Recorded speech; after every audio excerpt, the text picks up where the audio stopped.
It is October 2008. The global economy is literally on fire. Lehman Brothers is a smoking crater. Foreclosure signs are sprouting on American lawns like tombstones. And yet, for one brief, terrifying moment, a company that makes the humble Volkswagen Golf is the most valuable corporation on planet Earth. Worth more than Apple. Worth more than Exxon. How?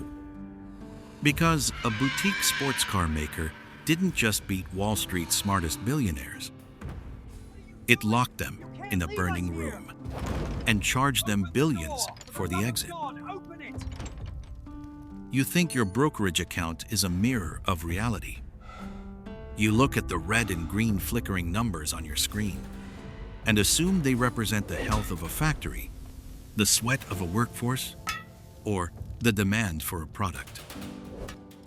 You believe that if you are smart enough or patient enough, the market will reward you for seeing what others do not.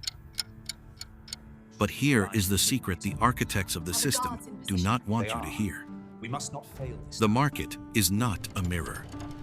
It is a theater. And in 2026, you are still paying for a ticket to a show that ended nearly 2 decades ago. Every time your retirement fund dips because of a sudden liquidity mirage, you are feeling the ghost of a handshake made in a wood-paneled boardroom in Stuttgart. You are living in the world created by the day the logic of capitalism broke. Now, let us open the case file on the Volkswagen squeeze. The year was 2008. The world was screaming. If you lived through it, you remember the smell of ozone in the air, the scent of a global financial engine catching fire. The subprime mortgage crisis was not just a housing problem anymore. It was systemic contagion. Banks were not lending, credit was freezing, and the smartest guys in the room, the hedge fund managers in Greenwich and Mayfair, were looking for a target. They needed a win. They needed a kill. They found it in Volkswagen. To the professional predator, VW looked like a carcass waiting to be picked clean. It was a massive, clunky industrial giant in a world that no longer wanted to buy cars. It was expensive to run, weighed down by labor unions, and its stock price seemed laughably high given the global carnage. So, the hedge funds did what they do best. They bet on failure. They naked shorted the stock. Think of shorting like betting that a house will burn down. You borrow the keys from the owner, sell the house to someone else for $500,000, and wait. If the house burns down and the value drops to $100,000, you buy it back, return the keys to the original owner, and pocket the $400,000 difference. It is a bet on misery. And in 2008, the hedge funds had borrowed millions of keys to Volkswagen. They had sold shares they did not own, betting everything that the price would collapse. By October 2008, short interest in Volkswagen was astronomical. The smart money was certain. It was a crowded trade. They were so certain they did not notice the quiet man in the corner. Porsche. Porsche was a fraction of the size of Volkswagen. It was a boutique sports car maker compared to a titan of mass production. But Porsche had a secret. While the world was watching the flames of the Great Recession, Porsche's leadership, driven by their fiercely ambitious CFO Holger Herder, was playing a different game. They were not just making 911 Self. They were running a hedge fund with a car factory attached. Holger Herder was not just trying to squeeze shorts. He was trying to take control of Volkswagen without triggering a political bloodbath. The squeeze was just a feature of his symphonic Ponzi scheme. On Sunday, October 26, 2008, a day when the markets were closed and the world was trying to catch its breath, Porsche dropped a press release that functioned like an engineered black swan event. They revealed they had increased their stake in Volkswagen to 42.6% in physical shares. But more importantly, they held cash-settled options for another 31.5%. The math was cold, clinical, and lethal. Between Porsche's holdings and the 20% owned by the state of Lower Saxony, there was only about 6% of Volkswagen stock actually left on the open market. But the hedge funds? They had shorted 12% of the company. They had sold more houses than actually existed in the world. They were trapped in a burning room, and Porsche was the only one with the key to the exit. The trap was sprung. The crime scene was set. And as the sun rose on Monday morning, the smartest guys in the room realized they were about to be liquidated. Monday morning, October 27, 2008. On the trading floors of London and New York, the opening bell did not sound like a start. It sounded like a guillotine. The smart money, the titans of the hedge fund world, did not just lose money that morning. They lost the ability to breathe. As the clock struck 9 a.m. in Frankfurt, Volkswagen stock, ticker symbol VOW, DE, did not just rise. It violently gapped up. Hedge fund managers who were sipping lattes in Mayfair suddenly found their risk management software screaming in red. It climbed from 210 euros to over 500 euros in hours. By Tuesday, it touched an unfathomable 1,005 euros per share. For a brief, terrifying moment, a German car manufacturer that made the humble Golf was the most valuable company on the planet, worth more than ExxonMobil, Apple, or Microsoft. But how? To understand the crime, you have to look at the weapon. It was not a gun or a ledger of fake sales. It was a mathematical shadow called a cash-settled derivative. In the clean, sterile language of finance, a derivative is just a contract that derives its value from something else. But in the hands of Porsche's CFO, Holger Herder, it was a cloaking device. Under German law at the time, specifically the Securities Trading Act, if you bought more than 5% of a company's physical shares, you had to tell the world. You had to step into the light. But Porsche did not want the light. They wanted the shares. So they went to the big investment banks, Goldman Sachs, Deutsche Bank, Merrill Lynch, and they bought options. The scheme was elegant in its simplicity. First, the silent accumulation. Porsche bought call options that gave them the right to buy VW shares at a set price later. Second, the synthetic veil. Because these were cash settled, Porsche technically was not buying the shares. They were getting synthetic exposure, betting on the price. Under the rules of the day, this meant they did not have to disclose their position. They were building a massive stake in the shadows, while the regulators looked the other way. Third, the forced proxy. Here is the clinical reality. When a bank sells an option to Porsche, The bank has to protect itself. To ensure they can deliver the profit if the stock goes up, the bank goes out and buys the actual, physical stock as a hedge. This is delta hedging.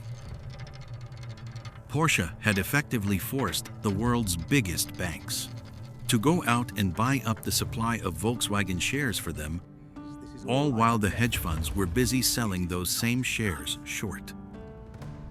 It was a gamma squeeze executed with a fountain pen. To visualize the scale, the hedge funds had shorted roughly 12% of VW's shares. They had sold roughly 35 million shares they did not own, promising to buy them back later. But when Porsche revealed their Sunday press release, titled Porsche Heads for 75% stake in Volkswagen, the math revealed a lethal paradox. Between Porsche's 74.1%, including options, and the 20.1% held by the state of Lower Saxony, there was only 5.8% of the company left for the public to trade. The hedge funds needed 12%. Only 5.8% existed. It was a game of musical chairs where 100 people were dancing, and when the music stopped, there were only 48 chairs left. The other 52 people were not just out of the game. They were legally obligated to find a chair that did not exist at any price. This is cornering the float. When you must buy something that is not for sale, the price is not determined by value. It is determined by the mercy of the person who owns the supply. And Porsche had no mercy. At 10:17 a.m., the first margin clerk called. We need additional collateral. By 11:02 a.m., Bloomberg terminals across Manhattan were flashing red. When a short position rises 100%, you lose your capital. When it rises 300%, you lose your firm. By noon, funds were not trading anymore. They were liquidating, selling energy stocks, dumping bank shares, and raising cash to survive Volkswagen. This was a true margin call cascade. The panic was visceral. Billion-dollar funds that had survived decades of market cycles were vaporized in 48 hours. One of Germany's richest men, Adolf Merkel, watched his empire crumble as his bets against VW turned into a multi-hundred million euro debt. The loss was not just a number on a screen. It was a physical weight. A loss so devastating it would soon drive him to step in front of a rushing train. While the shadow archivist watches the ledger, the world watches the chaos. Traders were screaming into phones, begging Porsche to release shares, to give them a chair so they would not go bankrupt. Porsche eventually relented, releasing about 5% of their holdings to settle the market, but not before they had effectively picked the pockets of the most sophisticated investors on Earth, to the tune of billions. They did not just trade stocks. They rewired the physics of the market. They proved that if you own the pipes, you do not care how much water is flowing. You decide who gets to drink. But every predator eventually finds a bigger shark or a faster current.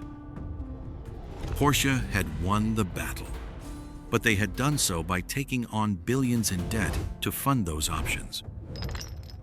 They were holding the world's most valuable company by the throat, but their own hands were starting to shake. The smoking gun had a kickback, and the recoil was about to reshape European motoring forever. The smoke from a financial explosion does not drift away. It settles into the lungs of the system. By Wednesday, October 29, 2008, the fever broke. Volkswagen stock began its long, painful descent back to reality, leaving behind a trail of bankruptcies and broken spirits. But the most bitter irony was reserved for the architect himself. Porsche had executed the perfect squeeze. They had cornered the market. They had theoretically made billions in paper profits. But Holger Herder's hubris had blinded him to counterparty risk. Liquidity is the oxygen of the predator. To build that trap, Porsche had borrowed 10 billion euros, $15 billion, in a world where banks were no longer lending to their own mothers. They were a sports car company with the debt profile of a small nation. When the global credit freeze deepened, the banks that had helped Porsche build the options trap turned their backs. The hunter had caught the elephant, but it was too heavy to carry home. In a twist of Shakespearean proportions, the roles were reversed. In 2009, crippled by the very debt used to engineer the squeeze, Porsche was forced into a merger with Volkswagen. The prey swallowed the predator. Today, Porsche is just another brand in the massive VW Group portfolio, a luxury trophy kept in the garage of the giant it tried to conquer. But what is the cost to you, sitting here in 2026? The shadow of Stuttgart is still suffocating your portfolio today. You think you are investing in AI breakthroughs or clean energy, but you are just trading in the same rigged casino. Today, over 40% of US equity volume trades off exchange in dark pools. Zero-day options now represent more than half of S&P 500 options volume. Liquidity is not depth, it is speed. The high-frequency algorithms and dark pools execute the exact same synthetic veils Porsche invented, just 1,000,000 times faster. The forensic fact is this. The event led to a massive overhaul of European short-selling transparency rules under EU regulation No. 236/2012. Yet, the shadow remains. The lesson of Volkswagen is not that shorts can be squeezed. It is that liquidity can disappear faster than you can click sell. When you look at your investment portfolio today, you have to ask yourself, are you investing in companies, or are you just providing liquidity for a billionaire's next squeeze? Are you the trader, or are you the bag holder, waiting for a chair that isn't there when the music stops? We live in the wreckage of that revelation. We live in a world where the market is a mark-to-market death spiral waiting to happen. It all traces back to that October in Germany, when the world's biggest company was a ghost made of paper and spite. Here is the ultimate sick joke of the VW squeeze. When the hedge funds were bleeding out, regulators actually stepped in to protect the billionaires, pressuring Porsche to release shares to save the system. If retail investors had made that trade, they would have been sent to federal prison. Was Porsche actually the criminal here? Or were they just the only ones smart enough to use Wall Street's own rigged rules against them? If you had the capital to do what they did, would you? Look at the sure thing in your own wallet. Ask yourself, who owns the options on your future? Because in the ledger of history, every debt must eventually be paid.